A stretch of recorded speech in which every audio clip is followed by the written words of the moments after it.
Hello, everyone. My name is Billy Hockeppel. I'm the band director at Southside High School in Youngsville, Louisiana. I'm very excited to introduce our next presenter. Mr. Scott Casagrande has been a band director of bands at John Hersey High School in Arlington Heights, Illinois for the past 20 years, among other schools in Illinois. He has also received his education from the University of Illinois, and he's slated to do our concert band All-State this year in the spring. So without further ado, you guys are in for a treat. Mr. Scott Casagrande. Good afternoon, everybody. It's great to see you this morning. I am looking forward to sharing some ideas. Of course, I wish this weekend I were working with your students and conducting them in the All-State Band, but here we are, adapting as everyone is in our world right now. I'd like to congratulate your LMEA for making this conference work amidst the insanity of our world right now. And I hope that you'll allow me to have an impact on your professional approach to our subject matter today, and I hope I can make a difference. I'm hoping to continue to present these topics, and at the end of the presentation, I hope that you'll share some honest and candid feedback with me in the chat. So let's move on. So the title is "You Want Me to Do What?" which is, an incredulous ask of asking our students to practice at home on a regular basis, no matter what. And it's probably the most difficult task of a band director. If our kids are practicing at home, they're invigorated, involved, motivated, and improving at a much faster rate. So what do we do to convince, cajole, motivate, bribe, whatever it takes? I'm hoping to share some of those ideas with you today that you can use. I've been told that I was born with a music education silver spoon in my mouth, which is true. In addition to 33 years of teaching and working with educators through service to the profession, I grew up in a home with a successful band director father who instilled some very important ideals. I've taught inner city urban, I've taught blue collar rural, middle to upper class suburban students, and the whole gamut. I've taught elementary, middle school, and high school levels, and I grew up in a small town with 800 students in the high school and watched my father build a very successful program before we moved to a conservative suburb in Fairfax County, Virginia, outside of Washington, D.C. And I'm currently outside of Chicago here in Illinois. In addition to those professional experiences, I'm also a dad. I have two daughters who are wonderful people, and they've grown up and graduated from my program. They're all out of the house now. So the unique perspective of watching them grow up and seeing their struggles at home with our music program helped make me a better teacher. I know that there are many diverse cultures and economic situations in Louisiana, much like Illinois, and I look forward to presenting some ideas that will work in all of those communities. My intent is to offer ideas that have worked for me in the different cultural and economic situations in which I've taught, and I hope that what I found that works for me can be adjusted to work in your unique communities, and I look forward to helping. My hope in this presentation is to get you to consider ideas that might impact how you motivate your students in your program. Our unique teaching personalities motivate students. The natural social aspect of our program motivates students. But my thoughts in this presentation are focused on the systemic and artistic ideas that motivate students. In other words, things that we can incorporate into the process of our program that will motivate students. The educational choices that we make for our program and our students. I'm going to give you a ton of ideas here, and I encourage you to jot some notes down and listen to the ideas through the lens of your unique band and school culture and community. I will also ask you to share the ideas you use in your programs in our chat throughout the presentation to help our Louisiana community of band directors. Find a way to take my ideas, make them fit for you, as well as the ideas of your colleagues. And I look forward to reading your ideas as we move through this presentation. You have a handout. It's huge. mostly because of the articles that I've shared with you. They're great articles. They've made an impact on me, and I hope that you'll feel the same way. The handout also includes many of the documents that we use at Hersey High School, and I hope that you'll find them useful. I'll explain them as we go through the clinic. In addition, we are all in really unique situations due to the COVID-19 pandemic. I was talking to Billy before the clinic started, and it's astounding what different kinds of experiences we're allowed to have. So that's a different lens to look through. We've been doing a lot of problem solving at Hersey High School, and I'll share with you what we've been able to do to accommodate for those situations, and I'll present those adjustments as we move along. Okay, so here is the handout, or excuse me, this is in the handout. It's the clinic overview.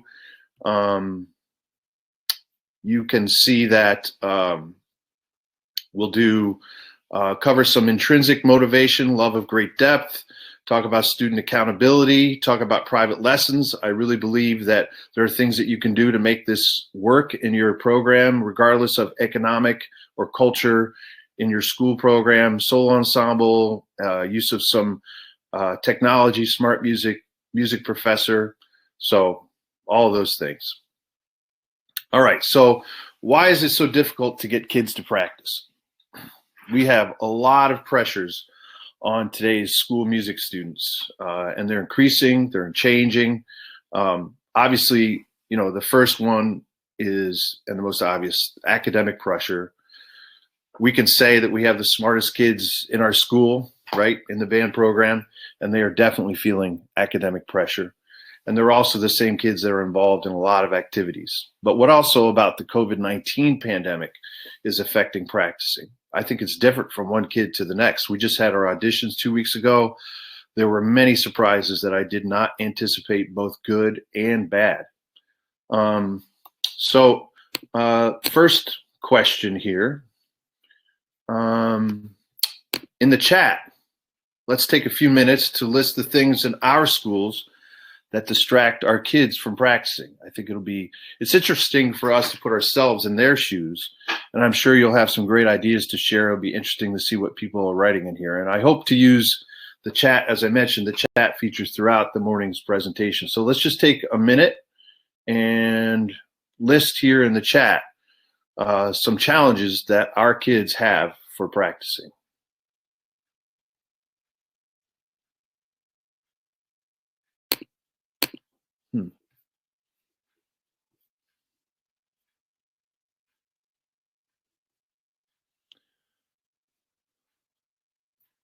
Okay. So as those are hopefully coming, I'm not seeing them coming up on mine, but hopefully there's something that I'm missing on my end to see what's being listed. You all have unique cultures that might distract students from quality practicing, and how do we get students to choose practicing as one of their daily or at least regular choices? We have to find ways to bring music to their daily choices. Let's start with the motivation that our college professors hoped we would call upon, and the same motivations that we all altruistically want to believe is a motivation for our students to practice, which is a love of great music. Nothing can motivate a student to practice more than a love of great music that they perform in our band class. The most important aspect of providing great music to students is to stir in artistic curiosity and to provide them with an experience of depth. The greater the depth, the greater the reward, and the more likely that we will get artistic music into their soul, the more likely that they will want to practice. Mark Hinesley, the great transcriber and director of bands at Illinois in the 50s and 60s, said it best. If you make the mistake of giving your band the best music available, they'll never settle for anything else. So the first part of this journey, however, is our own artistic depth and curiosity. Let's explore our own training. No one had the perfect education, and we really need to understand that to grow. and to find those holes. So in the chat, let's list some deficiencies in your high school and university training. Probably they'll come pretty quickly.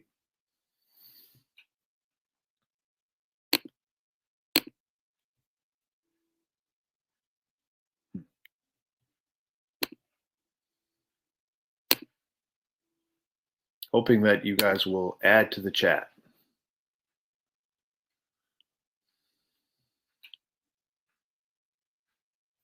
Hopefully I'm missing some things here. Hey, Scott, this is Billy. We are getting a lot of chat. Okay. So I'll read some of these to you. I think Rick is on the way to try to solve that for you if you'd like. Sure. Yeah, go ahead. Let's see. Deshaun says, lack of hands-on practical experience with students, social media, video games. Merida says, my school sends out 32-minute brain booster activities every day that are graded for the 5th and 6th grades. Anthony Hollins, academic pressures, socioeconomic pressures, students coming to work to help out at home. Interesting. So Billy, is everyone able to read those? Yes, sir. Everyone can read those. We're also not seeing your PowerPoint presentation, so I think Rick is trying to. Okay.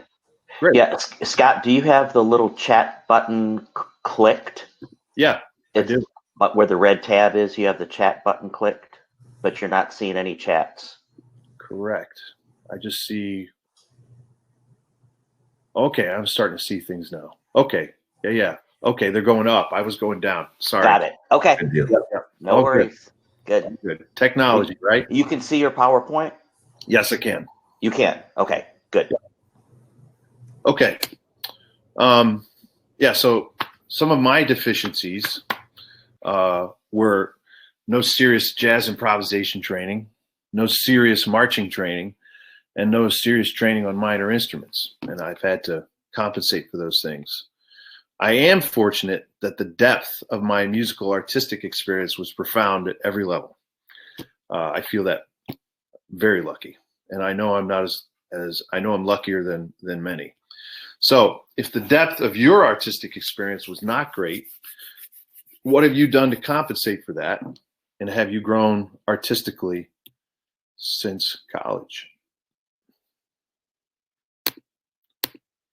All right, so this is in your handout, and it's an introduction to the article. It's a great article by Robert Reynolds, and if you don't know him, he's an icon in our profession, director of bands at the University of Michigan for decades, and a true educator. There are 5 guiding principles of conducting, and the one specifically that we're going to focus on is the last one: continue to grow. That's exactly what we're asking our students to do in our programs, and if we're not doing that, also our programs and students suffer. And of course, you are here and doing exactly that. You're growing. So growth as a musician, educator, and person should be very personal. All right. So I'm going to give you a minute to read this slide from the article. Again, the article's huge, but we're just focusing on this one last spot.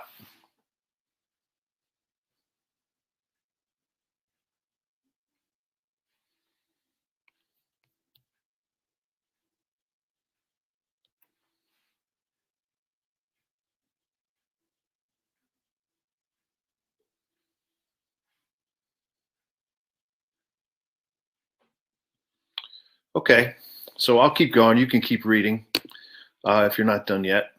So in this part of the article, Professor Reynolds is directly relating the depth of music education experience to the depth of the literature that we provide for our students.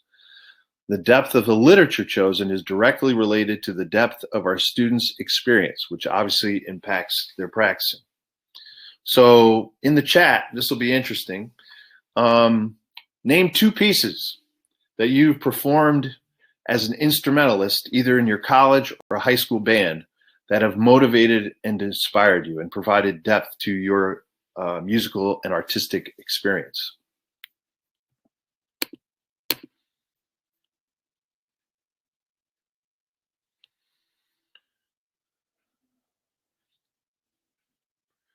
The growth aspect in the handout is near the end of the Reynolds article.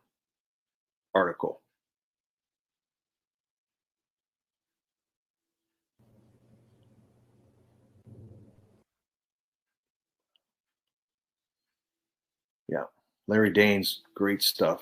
Chester, American Salute, great stuff.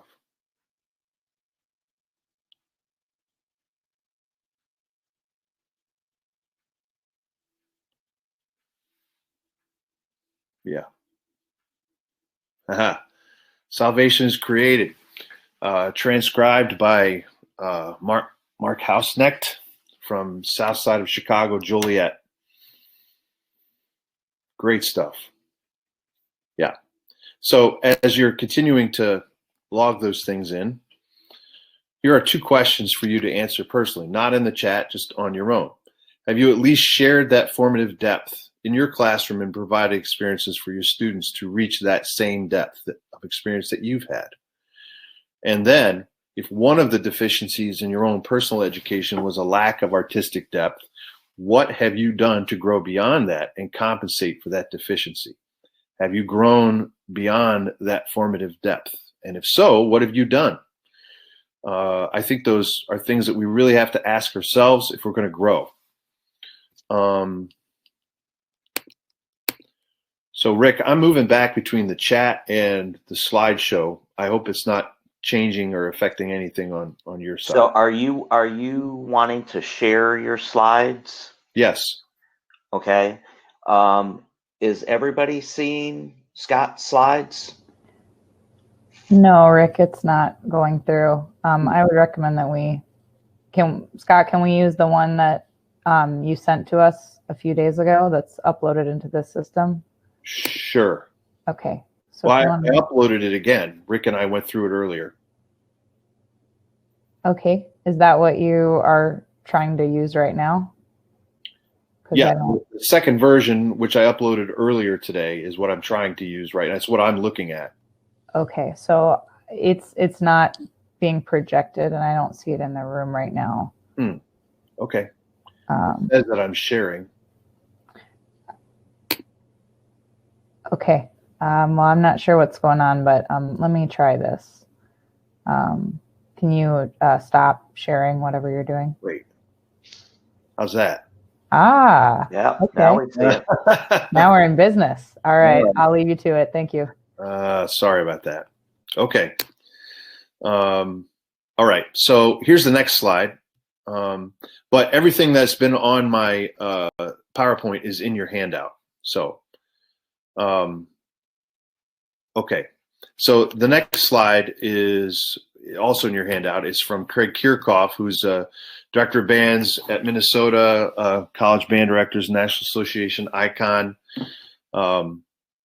It was an epiphany to me to read this article describing the issues of our current school music programs and teachers. So it's a collection that CBDNA put together for a presentation a few years ago. They had 5 or 6 panelists here. Each one of them answered a question. And yeah, so Professor Kirchhoff's question was, in your view, what is the role of the college ensemble director in the preparation of the future public school instrumental music teacher? And the big things that I got out of his article, and I gave you the whole article in the handout. I encourage you to read it. It's fantastic. But down here at the bottom, despite these changes, the following beliefs have remained as immutable anchors for me and have guided my actions as an instrumental music educator throughout my career. I believe that students of all ages can be deeply moved by the power of music. I believe that students need us as educators to move them from a love of the activity of participating in band, orchestra, or choir to a love of music. Now, I don't know if I completely agree with that statement. I don't know if we need to move them from a love of the activity. I think they need both, and I think that's realistic. I believe that the only way to move students from a love of the activity to the love of music is to enable them to experience the best music possible that is available to us educators, right? So I'm connecting both of the articles here. Musical depth is motivating to students, and it comes from great literature that peels back layers like an onion the longer you live with it. And that should be an important goal of our program, not just the love of us or our programs, but also the love of artistic literature. We can have both. We should have both. To me, the depth of the musical and artistic experience that students can have directly relates to the depth of their desire to never have artistic music leave their lives. The depth of the experience starts with us. Why is it that we have record number of students involved in education, music education in the United States today, and yet at the same time, there are major iconic arts institutions closing their doors, completely unrelated to COVID-19? It was happening before the pandemic. It's us, it's teachers. It's our fault because we have not instilled a deep enough love for music. We must take an action to resolve that major problem, one community at a time, in each of your communities. Be the catalyst. So here's a question for you to answer personally, not in the chat, maybe jot it down. What percentage of your students annually continue to the next level from what you teach? What can you do to raise that percentage of kids that continue beyond your level?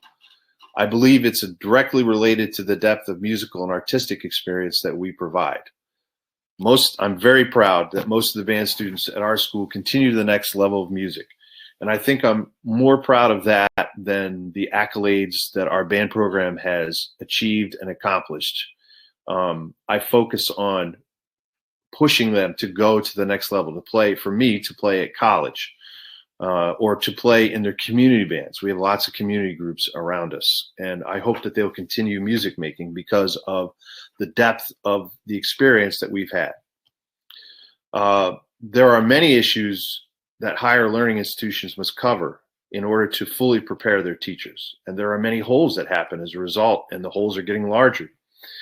Are we compensating for those holes that we experienced to give a richer and more rewarding experience to our students so they will always want to have music in their lives? Are we following Professor Reynolds' ideas and growing to compensate for those deficiencies?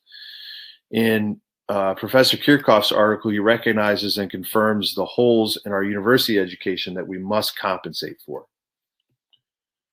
Okay, so this is another part of the article from Professor Kirchhoff, and he describes this directly related to the holes in our training that we discussed earlier. We need to compensate for those holes. Okay, the next part of the handout that I've given you is from Dr. Tim Ray at Texas A&M. This is a great resource for you along the vein of choosing great music that will increase students' artistic depth. The use of literature lists is a must. I attended this clinic several years ago, and it's extremely comprehensive. I use lists to choose music. We all have a wealth of pieces that we've heard or performed, and it's difficult to remember them all. Lists are great for remembering, but they're also great for discovering great music we may not know and continue to grow. This is a fantastic way to fill any educational holes from our past.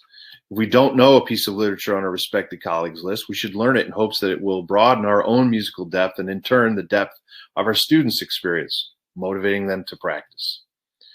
So here are some quotes that Tim put in the article. I think they're great.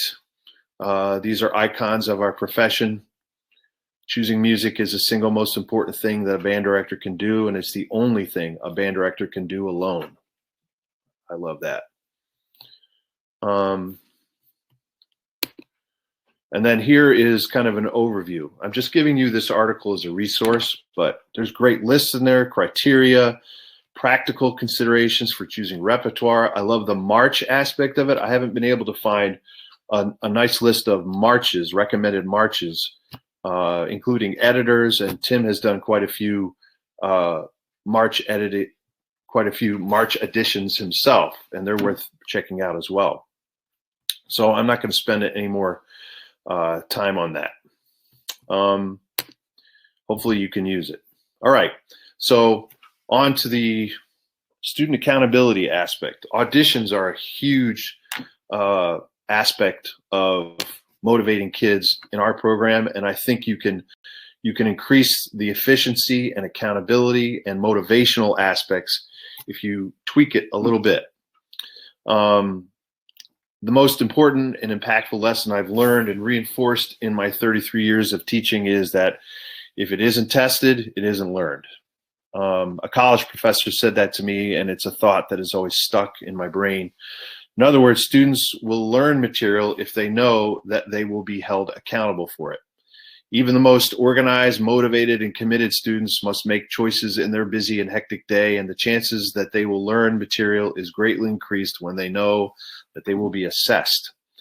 Intrinsic motivation seems to go to the wayside when more pressing issues happen. So students respond to testing.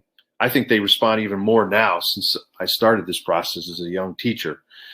Our education culture certainly has increased testing in every way. The individual assessment is vital to making sure that a student is performing well and understanding music concepts taught in class. It takes time on our part, but it's necessary. And the test motivates them to practice and be prepared. So auditions, this is the most significant motivational test of any school year. There are several motivations for students to perform well in auditions and to practice a significant amount. One is pride. We'd like to think that this is a primary motivation, but we all know that's not always the case. But paired with some ranking and the softening of those inevitable blows due to ranking, as well as grades, it can help motivate them to be even more prepared and practice more. The ranking is definitely a big part of the motivation, but we need to find ways to soften it so that it doesn't kill them, right? Many teachers don't believe in the audition because they're afraid to discourage students and that sink to the bottom of the section or are disappointed. I think the secret to making this work and softening the blows is to emphasize the educational value of the audition, not just the students, but also the parents. Students learn a great deal about handling pressure and how to control nerves. So from a side of the music growth that happens, handling pressure, controlling nerves is huge, no matter what they're going to do in their lives. If the feedback to students is useful and helps them grow and become better musicians, then the process is positive, no matter what the outcome of the ranking. Another thought is to post the results by student ID. The students all figure it out eventually, but it definitely lessens the impact of the posting. And then in addition, I believe that if a student might be disappointed and you call them into the office before you post to discuss the positives and negatives and kind of give them, a warning, it softens the blow and really focuses on the educational content of how they can grow as a musician. And I've provided my assessment tool for you in the packet. It's the NFHS solo form, which is used across the country. I add more emphasis on tone, and I add in the scale component. If you don't have a standard form in Louisiana, this is a great one. And then grades, we assign grades to the audition. There are some students that could care less. We all have them, sit in the bottom of the section. They enjoy being in band, but the social aspects, but want to maintain a good grade point average. So their motivation to practice for the audition comes in the assigning of grades. Personally, we assign 4 grades for scales, 2 grades for the general etude preparation, making the audition the most significant grade of the semester other than the final exam. So they also have an opportunity, if they don't pass the pass, to take the audition assignment again, also softening the blow. So they can pull their grade up after the audition. It doesn't change the audition effect, but it helps their grade. So practicing is significant through this process, and so is the growth and development of depth in students. What material should we use? Finding music worthy of your students' time that has musical merit and yet is difficult enough to separate students is vital and really challenging. In our program, we use our district and state level Illinois MEA etudes. Finding a balance in the music choice will force students to practice an adequate amount and challenge even your best players. The ILMEA, Illinois MEA, etudes are appropriately challenging, and I think they have enough quality to justify the time spent by students. They come from books like Arbin's, Rose, the standard instructional books for given instruments. And then using the ILMEA material encourages them to practice and audition for the district and state bands. So I know in Louisiana, your state auditions happen in the fall, but the district level auditions are in the winter. If your school forces you to auditions for band placement in the spring, which is usually pretty common, using these district level audition pieces at home would be a great motivator for your students to also audition at the district and state level. And then scales. The district level auditions include scales and they're useful. Our auditions are really challenging. They're extended. I can send them to you if you like. You have contact information. I'm happy to send anything to you. I'm sure there's a way to use the LMEA material at home in your own program, even if it's a small fraction of the material. Sight reading. Students should be encouraged to practice sight reading, which increases their overall musical ability. Having this component in the audition is essential for comparison purposes, but it also serves as a motivation for students to practice sight reading. If you haven't seen it, the Smart Music program has a fantastic sight reading component, and has truly made a difference to our program. Sight Reading Factory is another great resource to get kids to practice sight reading. And then particularly for kids that don't have private lessons, having optional master classes where you can come in and just take them through the process of going through the audition, I think helps them lower their nerves as well as be more prepared and have more motivation to practice. So lots of good things with auditions to get kids to practice. Now here's the assessment form that I've included in your packet. And this is actually a percussion audition form. I don't like the NFHS audition form. I don't think it's comprehensive enough, particularly for an audition. So this is, we have mallet, snare, timpani, things that go into our percussion audition form. And I'm really happy with our percussion section. They respond to these things. Yeah. So emphasizing the educational component of the audition starts with the assessment form. I have included, it's right there. I found that speaking to students after the audition reinforces what's in writing. So these forms are really helpful for that one-on-one conversation. Hopefully they get the message on positives and negatives they're playing. And then private teachers, if they have them, know to look for this form after auditions. And it's a good way for me, the student, and the teacher to communicate on what needs focus in their lessons as well. And if they don't have a lesson teacher, this exchange is even more important. Again, these communications are softening the blow of where the ranking might be and increasing the educational content and growth and depth of the student. And I also have another assessment document that private teachers provide to me before the audition on how their students are doing in their lessons on a weekly basis. It's more or less a report card for the student, but it's also a report card for the private teacher. And I'm going to cover that a bit later. When and how often? As often as your master's schedule in your school will allow. I think auditions really push kids. We're able to do the auditions twice a year at my school. When I only had one a year, I paired challenges in the middle of the year or re-auditions within the band. If the school's master schedule did not allow students to switch bands during the year, but continuing to challenge them with auditions or something that puts them on the spot like that, if you can do it appropriately and in a non-threatening way as much as possible, they're gonna move forward. They're gonna practice. They're gonna grow. So let's take a minute in the chat. I think it'll be interesting to see how many of you do your auditions in a year, in a normal year, of course. And please list when they happen for everyone too, if you do them.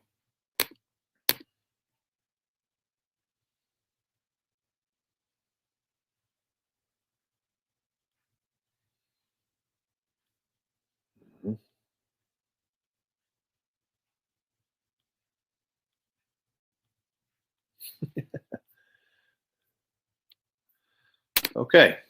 So some of the pandemic adjustments we've made, I've done auditions, been able to do them actually in person when the counts were low and we were able to meet a little bit in school. I've done them on Zoom back in the spring. I had them do videos, uploading the videos to Flipgrid. If you haven't checked out that program, it's a nice way to organize videos and they can see one another.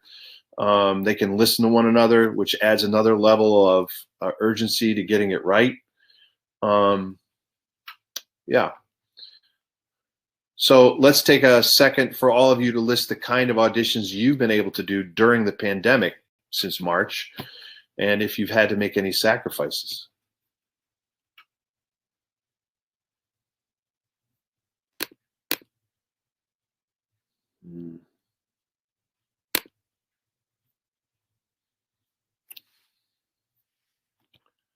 Yep. Great.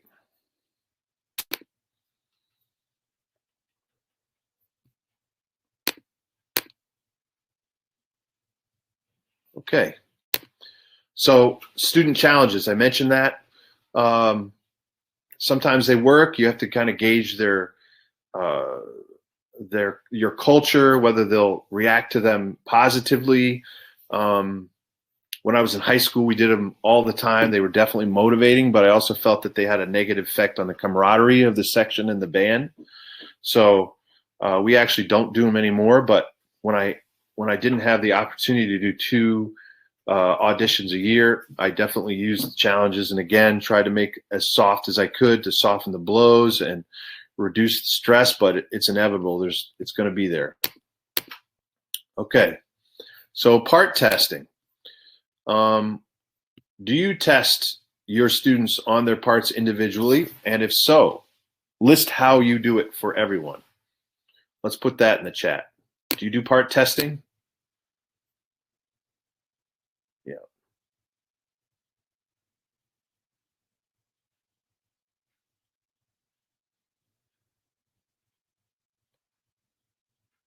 Okay. We test our students in class or in sectionals. Usually we test them 2 or 3 at a time. If I hear mistakes with the larger grouping, I'll go back and hear individuals. I grade them on a benchmark. So the grade is based on how long it takes them to pass, which encourages them to get the music learned as soon as possible so we can get on to other things. But, so the first time they take a test, if they pass it, they have an A, but if they don't, they have to take it again. If they don't pass it the second time, they're at C, the next time a D, and the last time failing, and I'm holding them out of performances until they pass. So, it's harsh, but it does motivate them. So it works for me, it works for us, might not work for other people that way, but it's just another idea. Recordings. For my most advanced students, I require recordings of all the music. I mentioned we use Flipgrid for that right now. With more and more conflicts after school and increased homework loads, the recording process allows both the student and I to get the assessments done at our own pace with deadlines, of course. I have less of a need for sectionals, which is harder and harder to schedule with after-school conflicts or even before-school conflicts. Sectional time is now used for fundamental and ensemble work, not learning parts. And generally, students will have music for a few weeks with 1 or 2 sectionals before the testing process starts. Last year, I relied too heavily on testing for part learning without enough sectionals. Finding the balance of instruction before testing is important. So, guidelines for recordings. I've included a couple of things here in the handout. This is the initial recording guidelines. Sometimes we have them do it with a recording playing in the background. Sometimes we have them use a metronome. Inevitably, there are many repeats. And then this is the next level of instruction for them. After they do it once, then I don't want to hear the whole piece. I just want to hear the fragments that they struggled with. They give me a Xerox sheet of paper of their music, and I mark it up with circling measures that are wrong, highlighting dynamics, highlighting articulations, those kinds of things. But the grade is mostly based on right notes and rhythms. So how many of you are using smart music in your program, and have you had any exposure to it? So let's put that in the chat. I'm just curious, how many of you have used smart music in your program?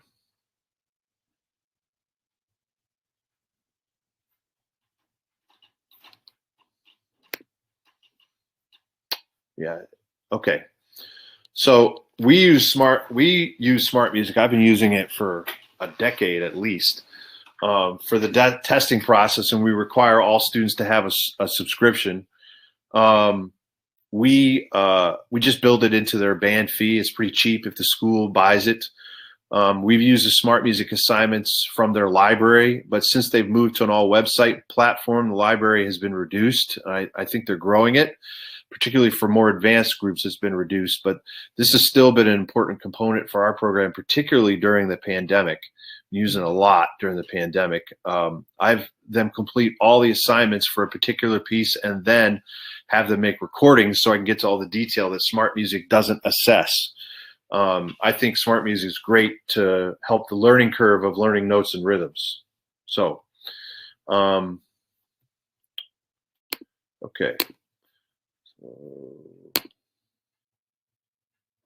All right. So I truly believe this. If you have low participation, no matter what culture or economic situation you teach in, I have ideas that I think will help jumpstart your lesson program. Earlier in my presentation, I mentioned that I've taught in all levels and in many diverse communities.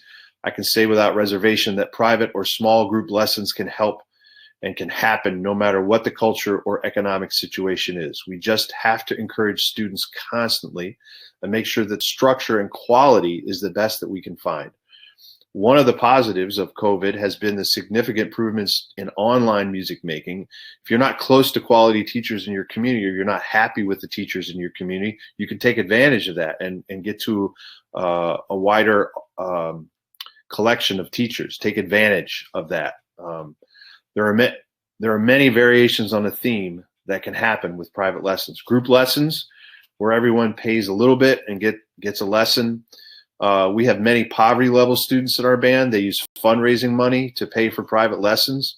Our booster group uses fundraising money to establish private lesson scholarships that students apply for and use. And the most recent addition to the private lesson options for our kids is Music Professor, which is being pushed out by Music for All right now.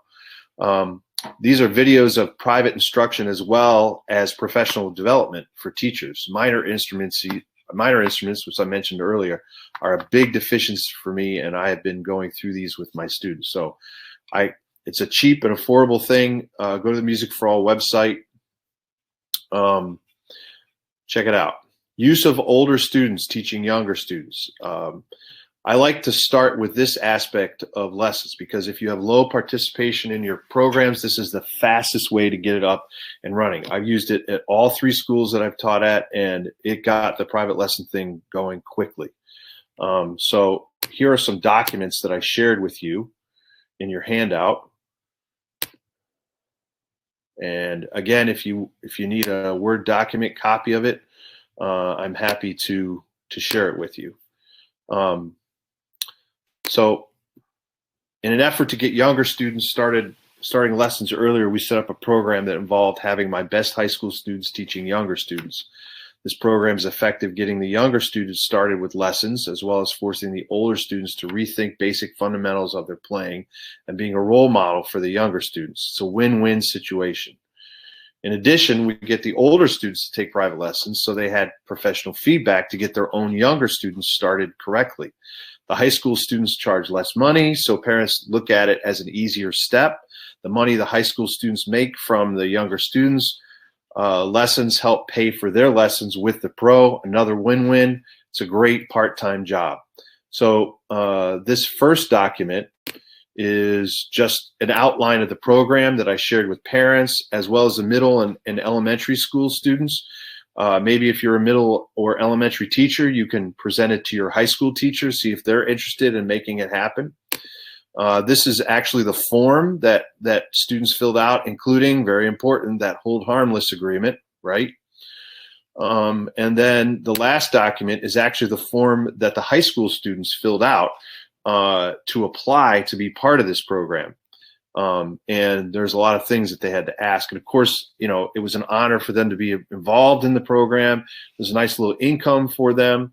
And it really helped them use their skills. The younger kids love learning from the older kids instead of us gray-haired people, or older at least.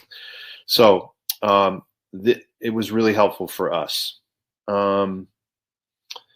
So also accountability of private lesson teachers and students. We already have a decent private lesson program. How can we make it more effective? Accountability of teachers and students is huge. The strongest sections in the program have the best private lesson teachers.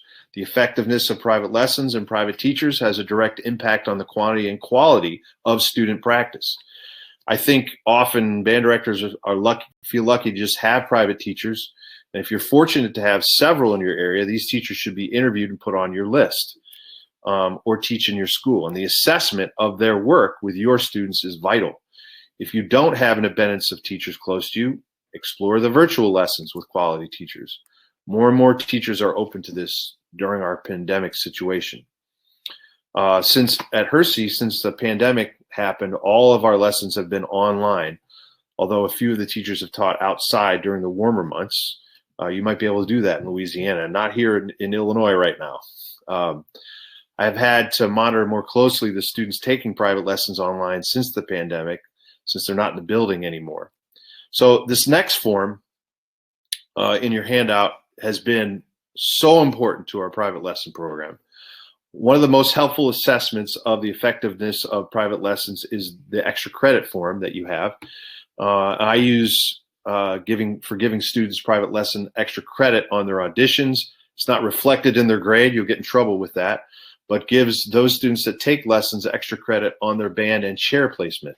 Students that are receiving weekly help on difficult music should receive extra credit. Theoretically, they're better prepared with private teacher help.